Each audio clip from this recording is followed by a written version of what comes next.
family bloodline interbreeding control system of these elite families was not just a human thing. It went beyond that into entities that are anything but. And it was only with the passage of the years and more research, when I started to realize the nature of this reality that I experienced it, that made sense in how this structure is playing out. Just outside of the frequency range of visible light, there are entities that are anything but human, who have been manipulating this reality, this world, for eons. And because they are operating on a frequency that's different to ours, they have to manipulate our world through conduits. I mean, an interface is very, very similar in theme to what these Illuminati bloodlines have been bred for.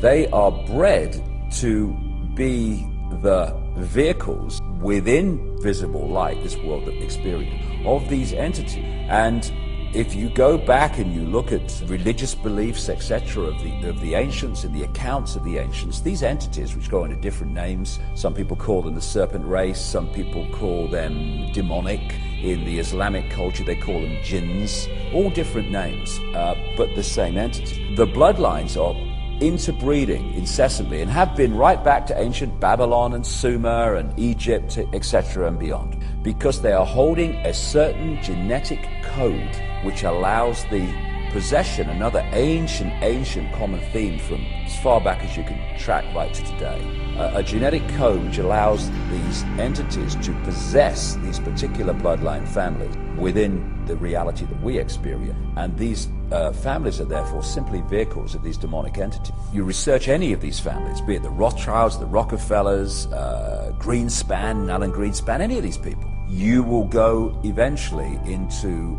black magic, blood-drinking human sacrifice rituals where they make sacrifices to the gods. And these gods are these entities which feed off human energy and feed off human blood too. So people accept, yes, long ago people used to use human sacrifice to the gods, yes, and all the rest of it. And they think, oh no, we're kind of civilized now. Well, some of us are, but these bloodlines are not. And they're just continuing to do today covertly what they were openly doing in the past. And welcome back to another episode of the Juan Podcast. I'm your host as always. Make sure to follow me on social media at the Juan Podcast. Check out the Patreon, check out the Telegram, check out all that shit. And today we have a very special guest. We got one of the big hitters in the house today, Charlie Robinson. What's up, bro? How you doing, man? I'm really good. How are you? Doing all right. Trying to hang in there, bro. Trying to stay sane. You know how it is. Oh, man. I'll tell you, I just got back from Philadelphia after being there for like 4 days. And they're going into... Like I left on Sunday, but they're going into, I guess, yesterday, or mask mandates indoors again. I feel like what are we doing? Charlie, before we get into it, can you plug your stuff? Because I want to talk some shit with you today. Yeah. Plug your information for people who want to find your book and to listen to your podcast. Yeah. Podcast is Macroaggressions. That can be found in audio format wherever. And in video format on David Icke's platform Iconic, on Rockfin, on Odyssey, on Band.video. The website is theoctopusofglobalcontrol.com. That's the name of my first book. Got 3 books out. That one, Controlled Demolition of the American Empire, that I wrote with Jeff Berwick. That's the #1 bestseller in the US and Australia. And newest book is Hypocrisy, Surviving in a World of Cultural Double Standards. This one is about morons. So, yeah, that's where you can find me. Also Group Show, The Union of the Unwanted, and Day Zero. Those two. I've been on there with you, Day Zero. Like, it's pretty wild. Yeah, it's wild, man. That one, we just take the training wheels off and we let Corey Hughes off his leash and he just goes crazy. But you like that though, right? Because I do. You know what I like about your show? It's very serious. It's very straight to the point. It's obviously political and it's all about facts, right? And then I like it too because this show, I have fun with it, but I have other shows where it's more dark humor, more messed up things that you can just really let loose and not so much worry about it. But you know how it is. I mean, this is like my baby. I've been growing it. I like to be a little bit more educational and scholarly on here as much as I can while having fun. I feel the same way. Yeah, I keep macroaggressions as fact-based as I can. Obviously, there's my opinion is flowing throughout the whole thing, but with you know, with the other show, with Day Zero, I mean, I think pretty sure everybody's high for the whole the whole episode. So you know, I mean, things just, we talk about wacky stories, we talk about everything in a lighthearted kind of fun, silly way, like, you know, like laughing at the insanity to keep from crying, you know, that sort of philosophy. I think that's pretty important. What got you into this sort of thing? And we can talk about them. I did not know that about the mask mandate. I mean, I'm in Florida, so we've been free since the beginning of it all, and I feel bad for the people still in Canada who are experiencing lockdowns. I mean, when does it stop? But what got you, when did you notice that there was an octopus, a global control? You know what I mean? Like, when did you open your eyes to it? So I knew 9/11 wasn't what it appeared to be, but not on the day of 9/11. It took me a couple years. So I was into that 2004, 2005. I knew that there was something fishy. Actually, I'll tell you what, when the United States said that we were going to go into Iraq and the story didn't make any sense, then I was like, this is ridiculous. They're not telling us the truth. And I started to dig around, and I knew that 9/11 was, you know, that kind of led me into the 9/11 thing. But really what did it for me was 2007, get ready to go on a vacation. A buddy of mine says, you should read this book called Confessions of an Economic Hitman by John Perkins. And I read that, and it changed my whole life. And what that book was about was, it was showing how John Perkins he was an economic hitman. It was a name, a joking name they gave themselves. He worked for a company called Maine, which was like working for Halliburton, a multinational engineering firm that built large projects. They didn't build houses, they built dams and airports and freeways and stuff like that.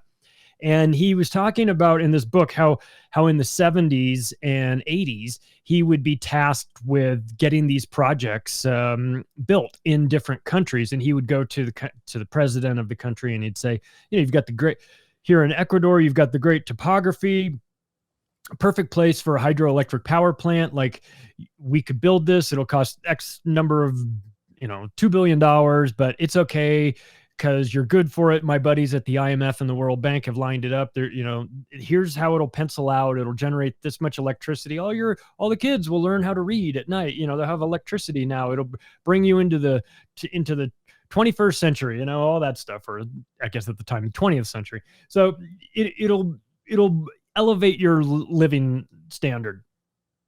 And, you know, and we'll put some money in your pocket too. Don't worry about that. So the presidents would sign on to it. They'd go, fine, all right, this sounds good. They'd build the hydroelectric power plant, and it would start generating revenue, but it would never generate enough to cover the costs of, you know, their loan payments, and they would fall behind on their loans. And that was by design. It wasn't an accident. That was the point. It was a trap set by the IMF and World Bank. And once they fell behind in their loan payments, like any good loan shark, they'd approach them and say, you know, look, man, you guys owe us a lot of money, but maybe we can work something out. Maybe we can get you to like privatize your lumber industry and sell it to our friends, or build a UN or U.S. military base here, or whatever, or vote our way in some UN resolution, some crappy deal that the country didn't want to do, but they were forced into it. And now this is March of 2007 when I'm reading this. And at the time I'm living in Las Vegas, and I'm working in new home sales. So I'm selling houses, and it's just booming, right? It's just craziness. People camping out in our parking lot to get in the lottery to be able to buy the next a house in the next batch of houses that are going to be released. And we're jacking up the price during every release. And increasingly these loan programs that we had were like, anybody could get qualified, you know? And I remember this guy came in, and he was trying to buy a $405,000 house from me. And he made $10 an hour. And he literally picked fruit. You know, he picked fruit. He was a good guy, and he worked his ass off, and he was living the American dream. He was going to buy a house. He was excited. He was going to be a part of it. You know, it was all good. And I was like, oh my God, I don't know if this is going to work. You know, I filled out the application. I faxed it, because it was fax back then. I faxed it over to our mortgage company. They're like, yeah, he's good to go. I was like, oh my God. So I'm going, oh, okay, this is John Perkins on a smaller scale, because when these guys fall behind on their loan payments, the bank's going to take back this loan, and the mortgage companies didn't care because they would originate the loan, they would process it, and then they'd sell it off to a wholesaler, immediately, and it would get packaged up into mortgage-backed securities and sold on Wall Street through bonds and everything. So they didn't care that this guy was going to default. He was just one out of 1,000 guys that were loans that were going into this package that were getting AAA rated. And I realized that it was a scam. And on top of that, I realized I was a part of it. And it never occurred to me that I was a part of it. It never even occurred to me that what was going on, and so I kind of, and then the market tanked and all these people lost their homes, and I lost 2 houses myself, and I vowed to never fall into those traps again. And I also didn't want to do that to other people. Of course, I didn't know what was going on really. And so it taught me a couple of lessons. It taught me that you can be in the industry. People are like, oh, how could we have gone to of course we went, they didn't fake going to the moon. So many people were working on it. They would have known. It's like, listen, you can be working in an industry and not understand how it all works too. Like there's compartmentalization. And plus I didn't seek to understand how it all worked either. And it wasn't until everything kind of collapsed that I was like, okay, I just want to understand how this rigged carnival game works. Like, I don't want to be the guy playing 3-card monte on the street, losing and acting surprised. I want to know how the game works. So I started to learn about money, and I started to learn about the Federal Reserve. And that led me down this path towards all of this stuff where I realized, wait a second, this is a huge scam. The money system that we have is fraudulent, and it's being perpetuated by a criminal enterprise, the Federal Reserve, a private bank that nobody thinks is private, and the government's involved in it, and they're stealing our money through inflation. And so once, it's the rabbit hole. Once you start down there, you go, well, that leads you to something else, and then that leads you to something. And next thing you know, I'm 6 hours into a David Icke presentation, and so you just wind up going down that path. And so in the end, I was just a consumer of the information until I had a conversation with my mom one day, and I was telling her about some interesting new topic that I had discovered. And she was always very cool about like listening, and she was interested, and she was like, this is cool. This is interesting that you find all of this stuff. You found all of these interesting facts that people don't really know, but what are you going to do about it? What are you going to do with this information? And I was like, oh my God, I don't know. I mean, it never like crossed my mind that I had to do anything with it. I never thought to do anything with it. But then after that, I thought, well, maybe I could do something with it. Maybe I don't know, maybe I could write a book. But so I decided that I would try that out, but I didn't tell anyone because I didn't want to be on the hook for it, like, hey man, how's that book coming? You said you're going to write. And you're like, well, I never really finished it or something. I just didn't want to do that. So I just didn't tell anyone. I just started writing it, and I got a couple hundred pages in to writing it. And then it changed to, I'm not going to tell anyone because I don't want somebody to tell me to stop. Don't do this. This is a waste of your time, because I felt like I was onto something. And that eventually became The Octopus of Global Control. And that came out in August of 2017.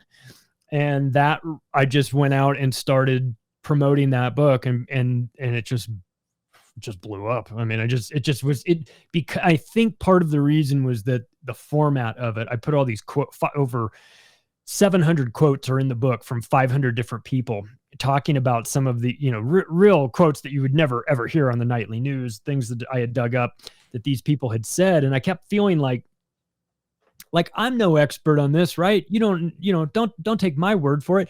Take David Rockefeller's word for it, or Hillary Clinton, or Barack Obama, or whatever, So it's all of these people that are on the record saying some pretty horrible stuff. And I decided that I would put that into, I would, sort of compile that in a way that made sense and break it down into 8 tentacles. So, yeah, I'm currently working on a book. The cover's right there. I put it up on my wall just so I have inspiration every single day that I look at it to get it done. I kind of did the opposite of what you're doing. I actually told people I was going to write it, but I hung it up on my wall.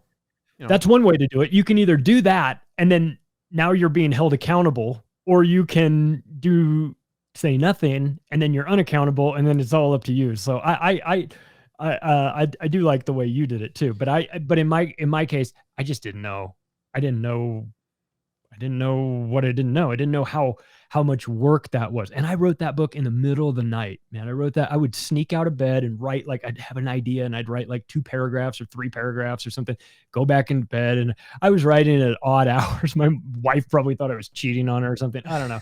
Well, actually, when the book got delivered, I wasn't there. The first batch came in the big box with all these books, and she intercepted it because I wasn't there. And I got a phone call. She said, "Don't come home."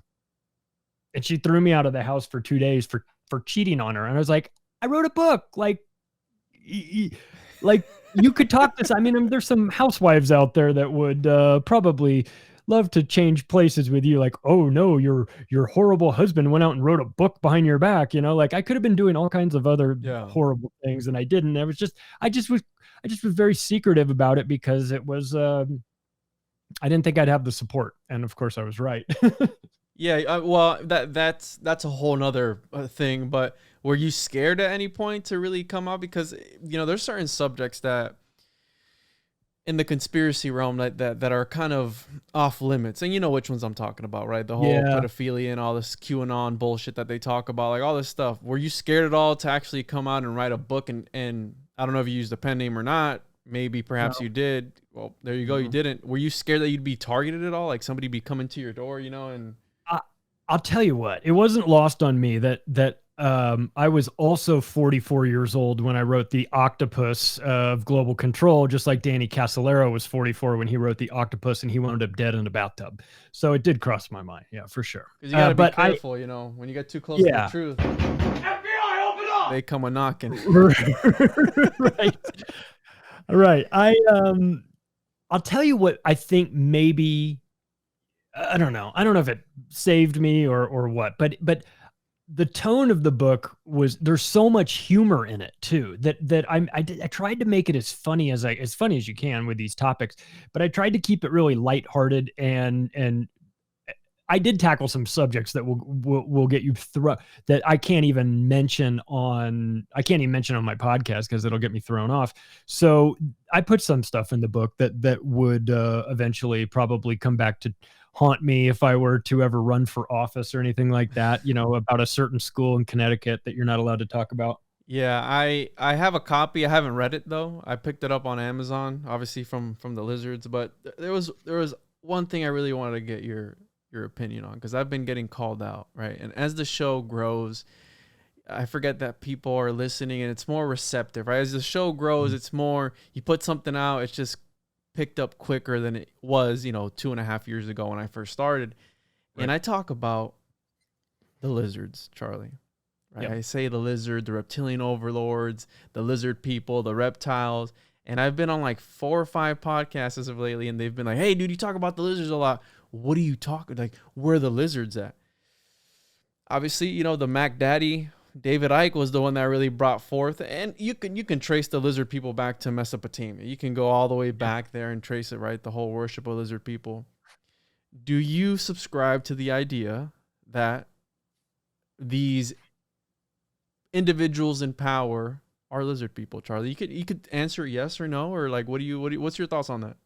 I think not the ones that we see, but I think that look, I'll tell you what, I was in London in 2019, and I went to the city of London, not to be confused with London itself. It's, as you know, it's like a 1 square mile subset of London called the City of London, a lot like the Vatican and also like Washington, D.C. And when you get in that area, there's lizards everywhere. I mean, there's lizard statues, there's dragon statues. What? That stuff is all over the place, and I as if it's guarding the gold.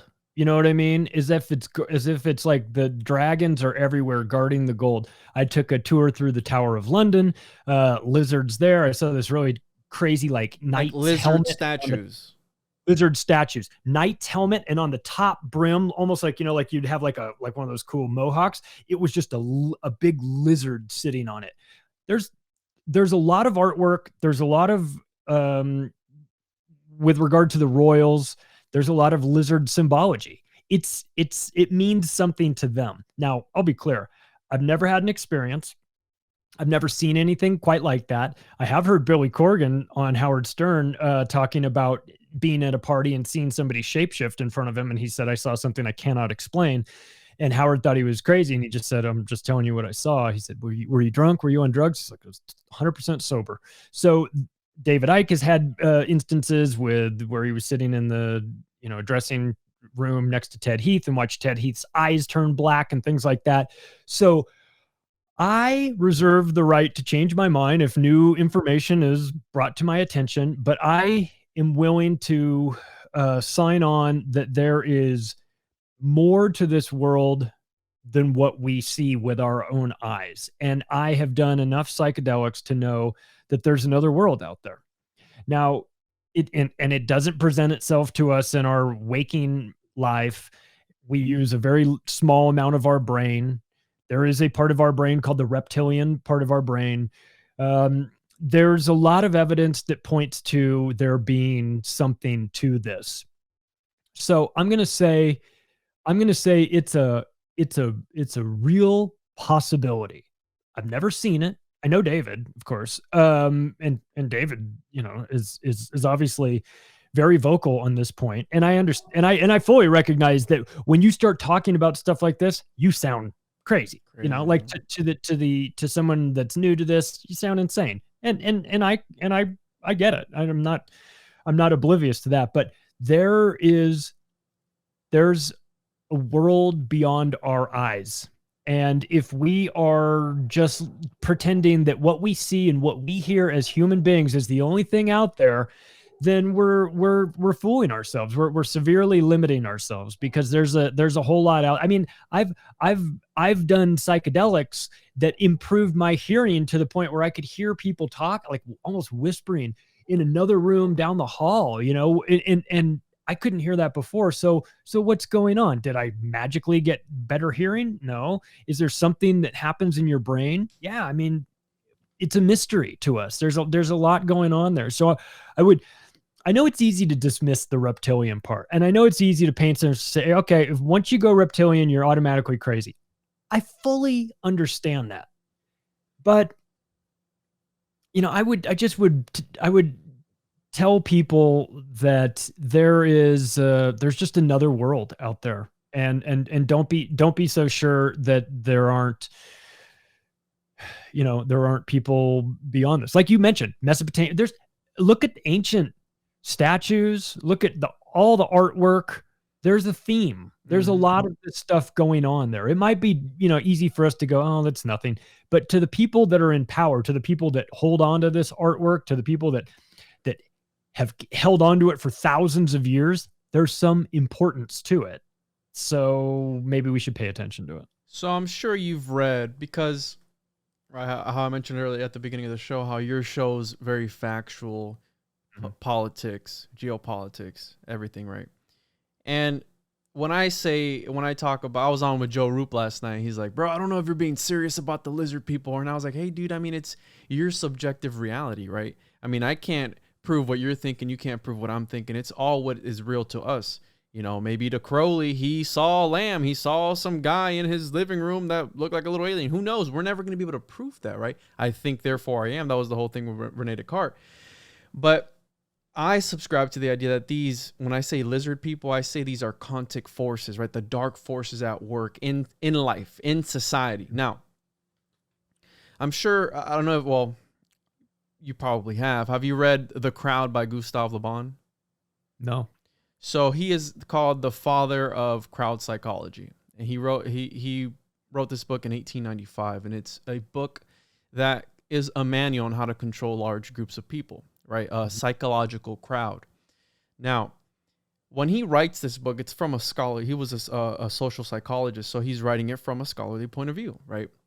And you have all the facts about how when people get together, right, there's an aristocracy of the elites that present an idea, but it's diluted when they pass it down to the crowd. And the crowd is a living organism in itself. And it's only as smart as the smartest person in that crowd. Okay.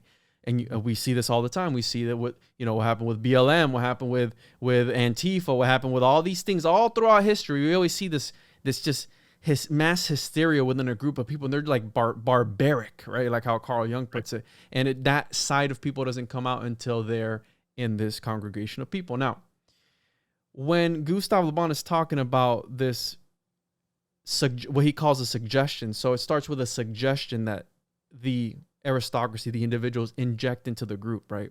And that spreads, okay? Mm-hmm. And there's other factors that at play there too.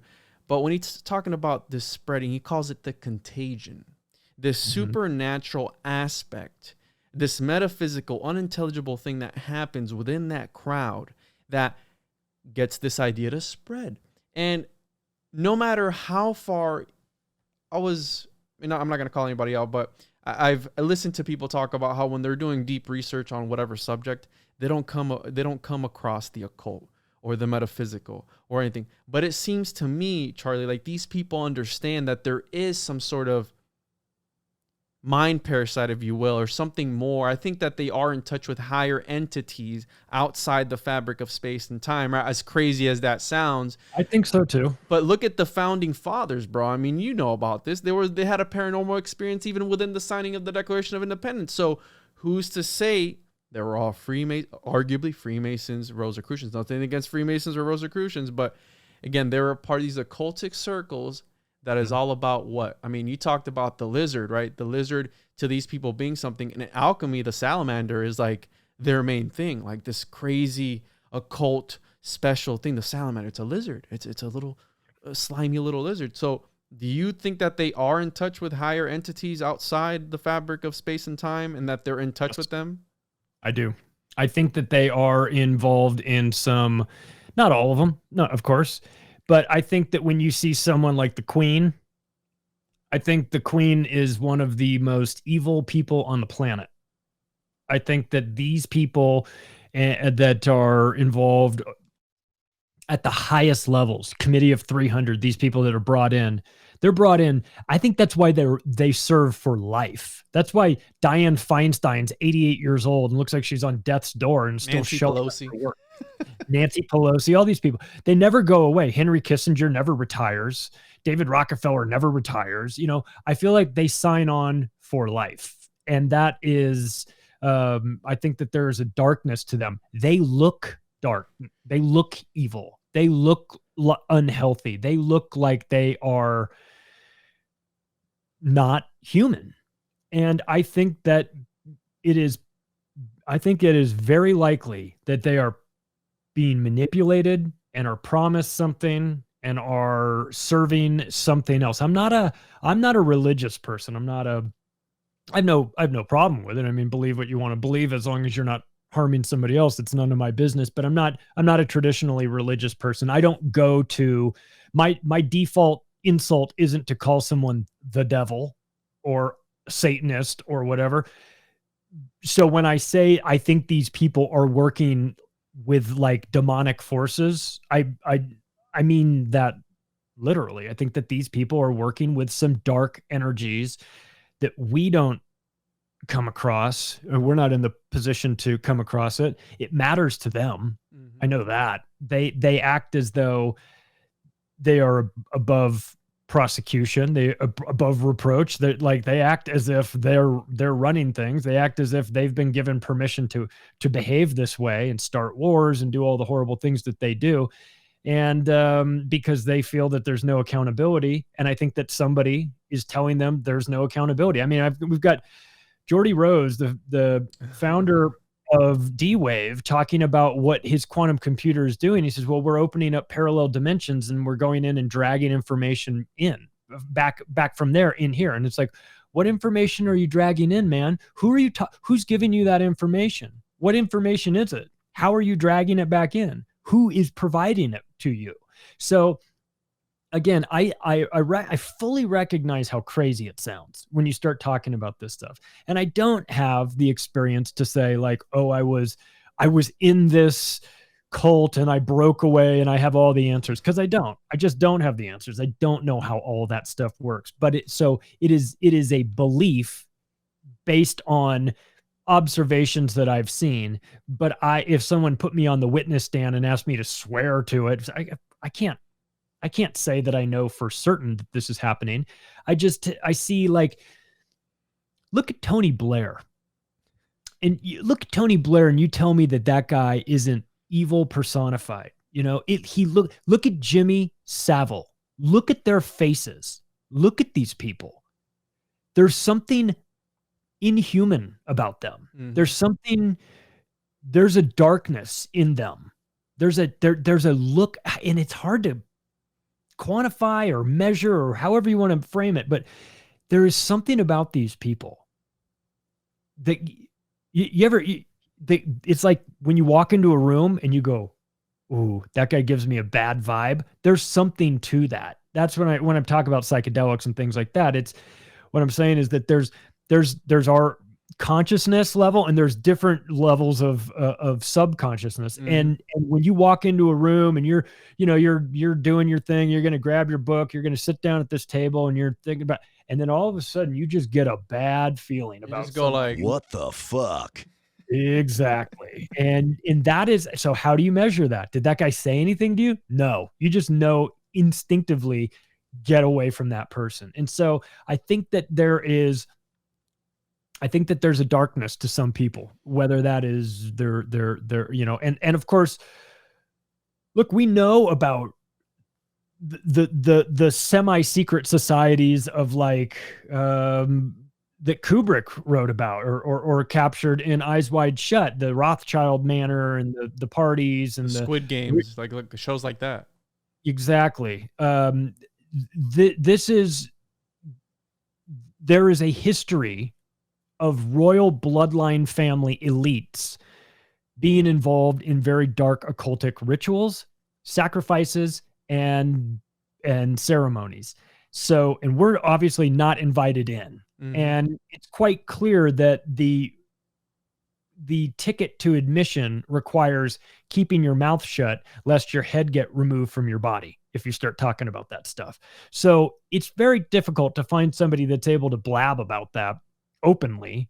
But every now and then you get a Ronald Bernard talking about, wanting elevating through the banking system and being at a party, and they're saying, you've got to sacrifice the kid. And he said, I can't do it. I just can't do it. And walking away. So was that a little view into this world? I mean, I think so. So I think there's a darkness that runs through these control grids, and even though it's easy to dismiss it, and it's maybe we do have to dismiss some of it because some of it is nonsense, of course, but and it's not to say we just believe everything, but there's enough people talking about this to lead me to believe that there's something to it. Yeah, and if it's not true, why censor people who talk about it? Why censor people like Alex Jones or even David Icke, people like that on these major platforms who are run by these lizard-esque people, these elites, whoever you want to call it? And to touch on your D-Wave thing, right, with Jody Rose, from Kindred AI as well, right, these quantum computers, he talked about opening up portals to let through Lovecraft's great old ones. I mean, he literally said that on record, on a video. He's like, they don't care about you, how we don't care about an ant, but we're letting these entities that are way smarter than anything you've ever come to. This is on video, on record. And he's kind of saying, like, chuckling, they're going to come through and we're just going to let them be. What are they doing at CERN, bro? What are they clashing atoms? What the fuck is all that about? Them clashing atoms to do what? There's movies about this. And that's why I feel, Charlie, that this neurolinguistic programming, right, this twilight language like that Michael Hoffman talks about, the green language, whatever you want to call it, that because our conscious actions are powered by the subconscious mind. Now, when you imprint a bunch of sigils and a bunch of imagery from everywhere, even from our own schooling system that is just garbage, and they're nowadays they're letting people be whatever you want to be. You want to be a toaster today, you want to be a lizard tomorrow, you want to be Bigfoot the next day, do whatever. Hey, I'm cool with that, but don't leave the kids out of this.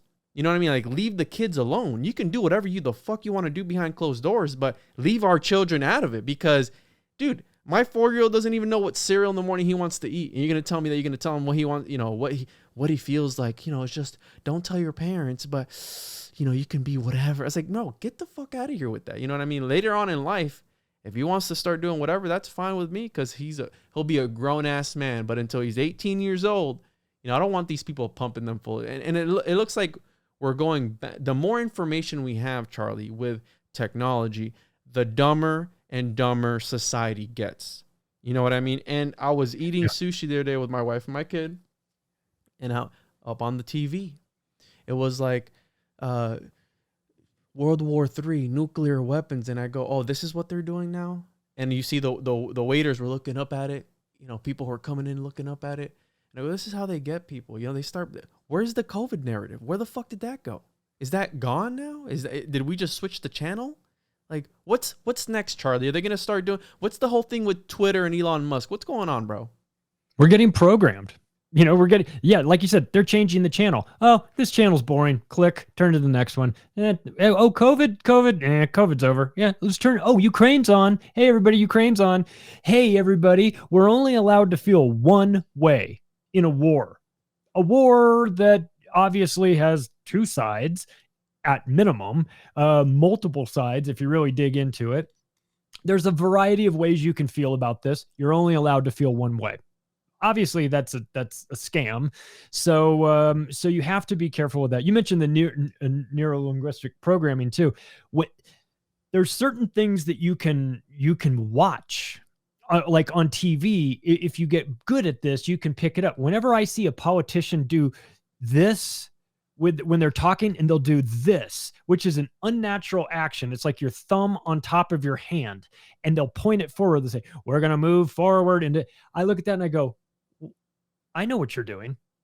I know exactly what you guys are doing. You guys have all gone to this school. You've been taught how to do this. Mm-hmm. You've been taught how to talk to people. You've been taught how to say the right words at the right time. I own a media training company. So, we would teach pro athletes how to be better on camera and interviews and things like that. I understand the media. It's part of the reason why I hate them so much. I understand what they do and what they are and what their purpose is. And it's never to give us the truth about the situation. Is always to set us on some course towards feeling a way that they want us to feel, that they can then manipulate and manage and use that to whether it's the justification to get into more war. It's like one. So World War III, do we start it today, tomorrow, or next week? Discuss, and it's like, hey man, how about never? Mm-hmm. And they're like, but you give that 9 months of them talking about World War III. When did we start? And after 9 months, you get people like, maybe we should start it tomorrow. Like, it seems like it's inevitable, and it's like, whoa, like people start, Charlie, they understand this, right? So people start to believe it. I'm 100% on board with people manifest their own reality. Mm-hmm. When you have a child, right, and they're role playing and they're acting like my son thinks he's Optimus Prime. So when he believes he's Optimus Prime. And I feel that these people who are watching and then taking this information, it's the same way. They're little children, not mentally, but maybe spiritually or in some aspect, some way or another. They're children because they need to be held by the hand and only do what the system tells them to do. And we know that it's a parasitic relationship. I mean, totalitarianism, like we know that they like to be in the womb of the government and being taken care of. And some people really get off on that. Like, hey, I don't know. That's why I'm not a religious or spiritual person. I talk about a lot of these things, but that's why I think it's important to have some sort of system, whether that be religion for you or what meditation, or whatever it is to you. I always go back to the Bible because I was raised Pentecostal Christian, but I feel like the Bible is it's a good story. It's a good book to guide people, right? Because some people need that guidance. Some people are walking a tightrope. You know how Nietzsche talks about the man walking on the tightrope, and underneath him is the abyss. And any little shift in the narrative, any little thing in society is just gonna boom, set him off. He's gonna fall down into the. And some people are there mentally. They're always teeter-tottering between ideas, and maybe they don't see it, Charlie, because you're talking about the darkness in the eyes of these people. I see that at the DMV. I think the entrance to Hollow Earth is at the DMVs, but that's a whole nother conversation. You might be right about that. That's a whole other conversation. Well, But you're let me say, you're right about this, what you just said, but because I put a quote in the Octopus book from Joe Rogan, who was talking about religion being used as a scaffolding. yes, How it's there to kind of help people, keep them on a track and say, this is what's good and this is how you are good, and if you follow this you could be good, and it sort of helps to guide them and put them on this path and you know, give them structure, the structure that they need. And a lot of people take comfort in that. And if you take comfort in your religion, that's great. I mean, like I said, whatever makes your world better and it doesn't come at the expense of somebody else, go for it. But religion for sure has been, organized religion has been used to keep people on a path. Now, whether that's a good path or a path towards giving 10% of your money to the church every week, tax-free. Tax-free. Yeah. That's sort of to be determined, but yeah, that's how, when you said that, it made me think of the scaffolding quote from Rogan. Yeah, because it's simulacra. Okay, it's simulacra. It's these empty symbols that people attach. And the problem is a lot of people don't see it, Charlie, because they deify these people. They deify politicians. We're back in Egyptian times where the pharaoh was a living god on earth. And people, you see it. And I always tell everyone, I go, hey, these politicians, whether it be Trump, Biden, whoever it is, I don't care who it is, it's the same coin, just two different sides. And they're playing you because they know how to work the system. The same people who passed the laws are the same people who made them. Okay, so when they're teeter-tottering you back and forth every 4 years, it's polarization. That's also part of crowd mentality. A nation can be a crowd. Okay, and when you have these leaders, there's something called prestige, and this prestige is this supernatural aspect, this charisma that just emanates from these individuals. You have judges back then with the white wigs. That was a sign of seniority and hierarchy within the society. Money nowadays is another sign of prestige, right?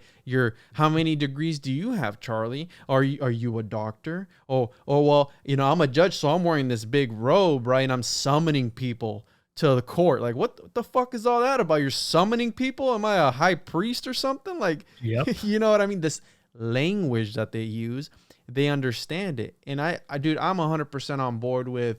I talk a lot about a lot of crazy shit, and I'm 100% on board that with organized religion, it's taken away from the humanism movement. So this whole thing of demeaning this reality, right? Because when we're in church, we're only preparing for the afterlife. Be a good person here. toe the line, and when you toe the line, we might save you a seat in heaven. Okay, so wait a minute. Right. So there's some place better than here? Absolutely. You're going to have the greatest golden mansion ever, and you're going to be with God, and you're going to be doing everything. So what's all this here? Oh, it's just a test. A fucking test? What are you? Just the waiting room to hell. Oh, waiting. You know what I mean? And everyone who's come out, Charlie, and has talked against organized religion, how they've talked against the government. Those people are ruled heretics. Back then, if you were growing your own garden, oh, you're a pagan. You're a witch. I'm going to go tell the authorities on you, and they're going to burn you at the stake. Why? Because I want to be self-sufficient, and I want to be able to provide for myself and not depend on big brother, big pharma, or whatever it is. I mean, you see the corruption, but some people are asleep still. And I don't like the term woke. I think that sounds stupid. But some people haven't. They're like Neo. They're still in that capsule. And Plato's cave, right? What was all that about? The reality that they were being presented with the shadows on the wall. And when homeboy broke out and he saw the real world and was like, whoa, there's more to this. And when he went inside, Stockholm syndrome. They did not No. appreciate him coming back in there to tell them about what they were missing. They were very content in their ignorance. They liked the predictable world that they had grown up in, that they understood was better to them than this unknown out there place, you know, out of the cave where everything is totally different. That's scary to a lot of people. And I get this. I understand when I have to, you know, when there's somebody that I'm talking to that doesn't understand 9/11 or whatever, and they just go, "Oh, you crazy conspiracy theorists with your ideas." And you go, I know what's going on in your head. You know, to unpack the reality that your government, in conjunction with other allied governments, pulled off 9/11 and did it to themselves in order to use that as the justification to go remake the Middle East in their image, that destroys your worldview. That requires a person to completely burn their boat at the shore and just say, I can never go back to my old way of thinking, because to know what I know now means I can never believe what I used to believe. And that's a lot to ask of people. Mm-hmm. And not everybody is ready for that. And not everybody is equipped for that. And a lot of people don't want to believe. They just, it's the devil they know. You know, it's just easier for them to deal with this reality that they're in and not worry about that stuff. What am I going to do? What am I going to reverse 9/11? Why do I need to know about that? And I guess you and I are seekers of information. I don't have any belief that I'm going to figure it all out and then I'm going to fix it all. But I want to know as much as I can know about how it all really works. And people say, why? And it's like, I just have to know, because I feel like I'm being lied to. Mm-hmm. I know I'm being lied to, and I don't appreciate it. And it makes me angry, and it makes me want to figure out what they're hiding. So it's just a mission. And once you know, some people don't ever figure it out. The people don't have that curiosity. But if you do, you come into this information, you can't leave it. You know, I get it. I now understand why very religious people that get into they come into a religion and it changes their life, and it explains things that they had never thought. I understand why they go out and leave the church and go and want to tell everybody about it. And because it's like, guys, look, I've got this information over here. If you only knew, it would make your life better, like it would make my life better, or make my life make more sense. And, you know, but I also recognize that those people, those hardcore religious people, sound like lunatics when they do that. And we can sound like lunatics too when we do that as well. So we always have to kind of walk this line between talking to people and explaining to them what we know. And it's not to say we know it all, but we've discovered quite a bit, explaining it the best way we can, and laying that information out there. If people want to take it and people want to get involved and they want to understand it, I will sit down and talk to them about it. If someone wants to argue with me about whether America is the good guy or not, it's like, I just don't want to, or I don't have time to fight you on this. Yeah. Like this is, you know, this is, as Midnight Mike says, you know, I'm too busy fighting the New World Order. You know, he like the Illuminati. Asking like, hey Mike, can you know, like we're on a group text for the Union of the Unwanted. Hey Mike, do you have time to do this thing? He's like, I'll get to that as soon as I'm real busy right now fighting the New World Order. And of course we all just start laughing because start using that excuse. I'm fighting the Illuminati, Mom. I can't make it. Yeah, I just can't right now. I'm sorry. You're gonna have to get back to me later. But the idea is that this information's out there. It'll change your life when you come into it, and it'll make you sound a little crazy too if you get too evangelical about it, you know, and you go out there and you start wanting to spread the gospel of 9/11. You run the risk of sounding like a crazy person. But I've just come to realize that I can't wake up people that are pretending to be asleep. Mm-hmm. That's it, and I won't try. You can't help people who can't help themselves. And you're talking about, right, when people when they subscribe to a religion, right, it's a narrative fallacy for them. So to understand the things that they don't understand, right? It's Right. But all this knowledge, people have to understand it's the exoteric knowledge, right? It's knowledge that's already out there. That's just a narrative. It's a story to make people feel good about themselves. It's that esoteric and occult shit that you got to be careful of, because that's the stuff that they really don't want you to know about, but they'll give you something else and substitute that for whatever else that they're trying to hide. And dude, I mean, the difference between, I mean, you do this for a living. I mean, I think you do this for a living, don't you? Podcasting.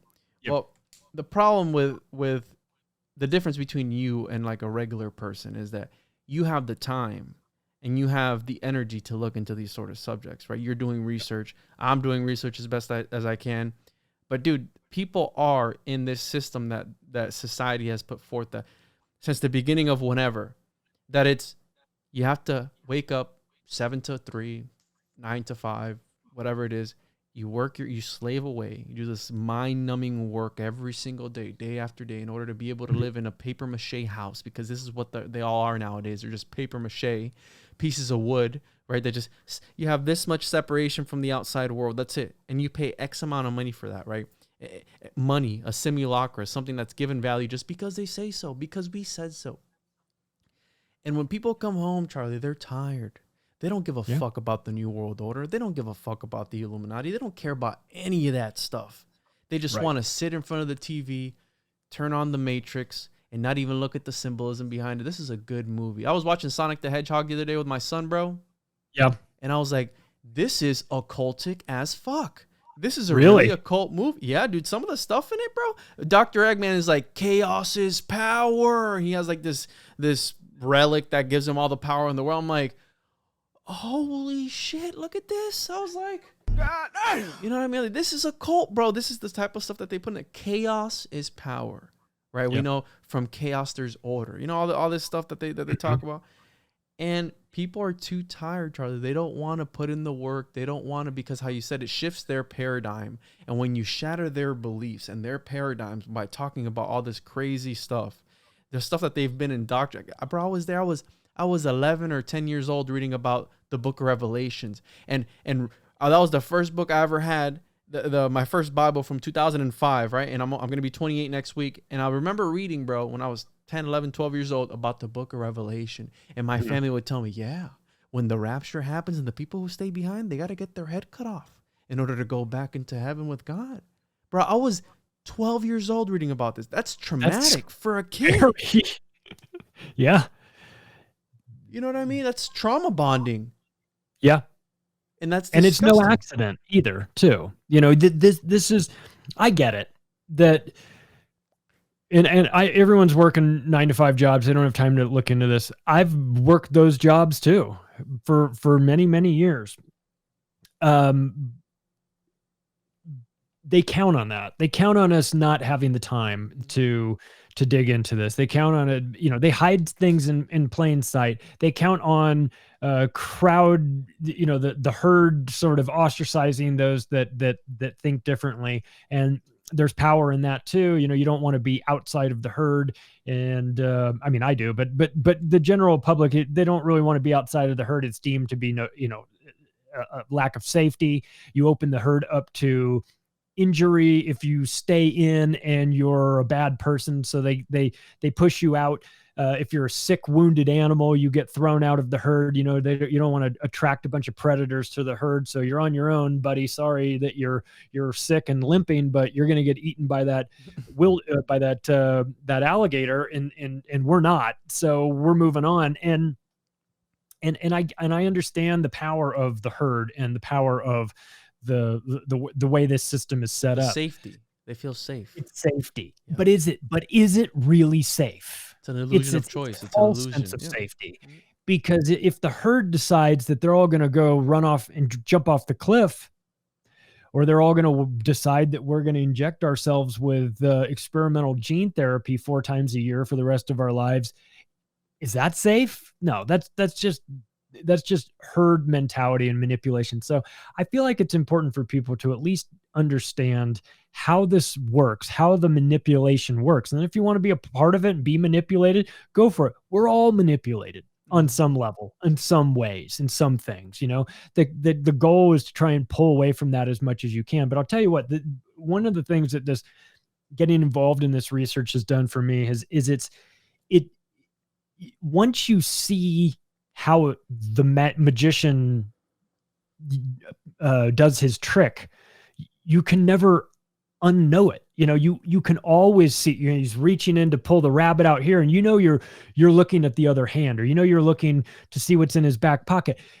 You get better and better and better at recognizing that. So when COVID comes around or something like that, a new psychological operation, we are in a position where, just due to experience, we can go, they're going to do this next, and they're going to do that after that. And you watch, they're going to start using all these tactics. They're going to start bringing out they're going to deify these nurses and doctors and put them up on a pedestal. And, I was jokingly saying, it wasn't really a joke, but I was saying, like, at some point, when we were doing, clap for NHS at 8:00 on the balconies in Europe, or everyone was thanking their nurses and doctors and all that, their bravery, being on the front lines and all that. I said, what's going to happen when you get on an airplane? You're waiting to get on an airplane. They say anybody traveling with young children, or anybody that's elderly and needs assistance getting on, you can go ahead and board first. Active duty military, active duty nurses and doctors. I was like, you watch, they'll start doing that. So far, they haven't done it, but this deification and putting these people up on a pedestal so that they're above reproach. You can't question that doctor. He's a hero. How dare you? Yeah. And it's like, well, how dare I? I'm reading the studies. How dare I? I know about the VAERS court, have known about it for a long, long time. I mean, I dare because I actually have some information. I actually know what the fuck is going on here. So yeah, I dare question the God Fauci, because he's full of shit. And I recognize this, and a lot of us recognize this early on, and we started pushing back. But we were at a with regard to this, the 2020 virus situation. Those of us in the alternative media that have been doing this for a while, have been paying attention, we knew what the pharmaceutical industry was. We knew it was a death machine. We knew that they were the third leading cause of death inside the United States. We understood about the VAERS court. We knew what the vaccines were doing. We knew all about that. So when the 2020 situation came around, we were already up to speed on this.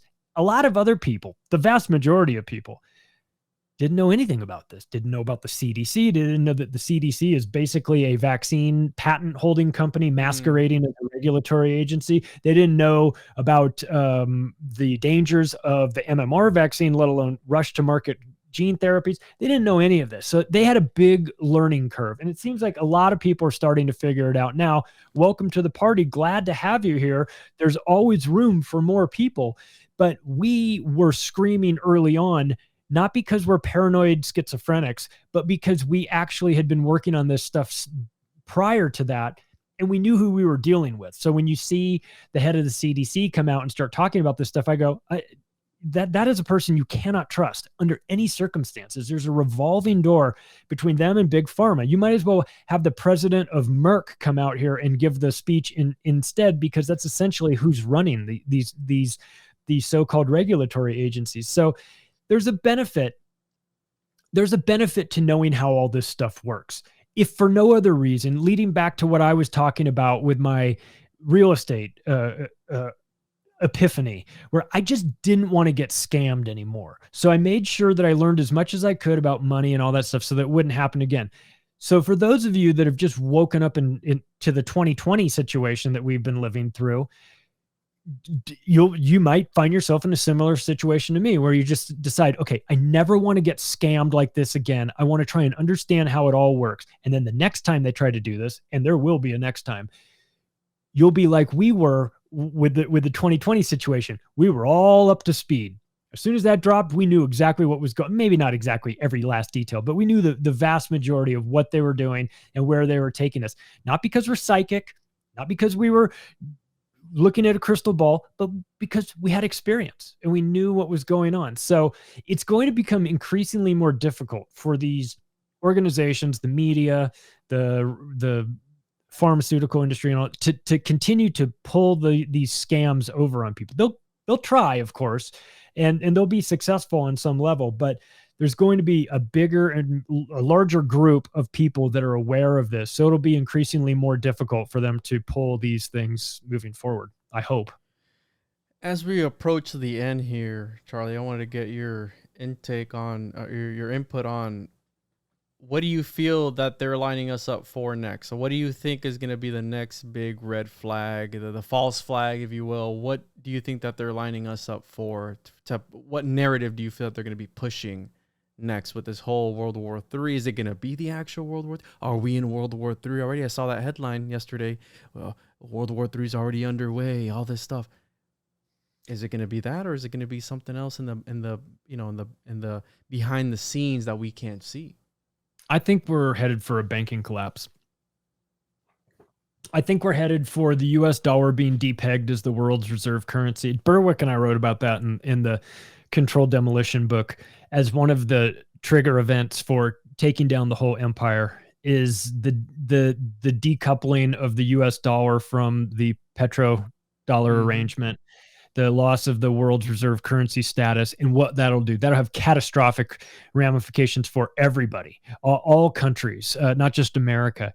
That really will destabilize us in a place where, coupled with supply chain breakdowns, which we're already seeing, these manufactured crises in China, Shanghai lockdowns, closing down the ports, closing down all, the shipping that's not going out. These are catastrophes that we can see coming months in advance. The World War III component, I'm less concerned about. I mean, I don't want to say I'm not concerned about it, but just in terms of my ranking of things that I think are going to impact us here in America, I think that the dollar's decline is well on its way. You can't create 80% of all dollars in existence in a 2-year period and not get hyperinflation. And when you get hyperinflation and you have foreign entities like China holding $1.5 trillion of US dollar denominated debt, you mentioned contagion. It's a contagion effect when you do that. So nobody will be spared from that. The economic components will be horrendous, and that will then create social unrest and chaos and the likes of which we haven't seen for a while. So I think it's mostly finance based, and these guys have been running a Ponzi scheme for 100 years with the Federal Reserve, and at some point you just run out of other people's money, or your magic printing press, the end of empire ends like this. We wrote about that in the book with coin clipping and whatnot. So the Romans did it towards the end. They took, clipped little pie-shaped slices off the edges of all the little coins, piled them up together, melted them down, and made a new coin out of it. So they debasing the currency is nothing new. We've been doing it for a very long time, and I think in the end that'll be what takes everybody down. Wow. Well, you mentioned earlier, I think it's very important to understand, I guess, the propaganda to really be able to read between the lines. And that's why this type of research and podcasts like yours and like mine, who are in people's ear holes trying to, do something, right? At the end of the day, we're all alchemists trying to transform the ideas of people and make them wake up like the Stoics. They wanted to wake their brethren up, like, hey, wake the fuck up, like Morpheus and Neo and all this stuff. And I think it's important to know. That's why I learn about the occult and about all these crazy things, because how you said, you're able to distinguish it that next time that it comes up, and you're able to pattern recognition. As human beings, we're really good at pattern recognition.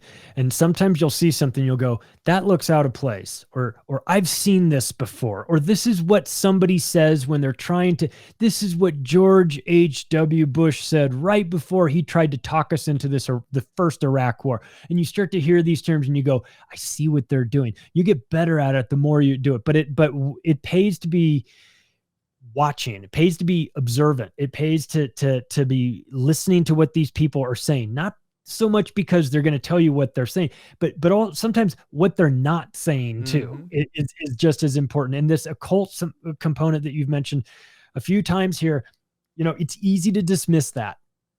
for people that are like normies out there. It's easy to go, oh, you guys with your ideas about the occult and all that. Baphomet, how dare you, you know? And it's like, okay, like okay, you can be dismissive of this if you'd like. And I'm not saying you have to be an expert on it or I have to be an expert on it or whatever, but just understand it might not matter to you, but it matters to them a lot. And if it matters to them, we should be paying attention to it. Mm-hmm. Charlie, I had a great time, bro. This was amazing. I love talking to you. You're a wealth of knowledge. Can you tell the people where they can find your work once again? Yes. And Macroaggressions audio podcast. Subscribe, rate it, give me a good rating if you think I've earned it.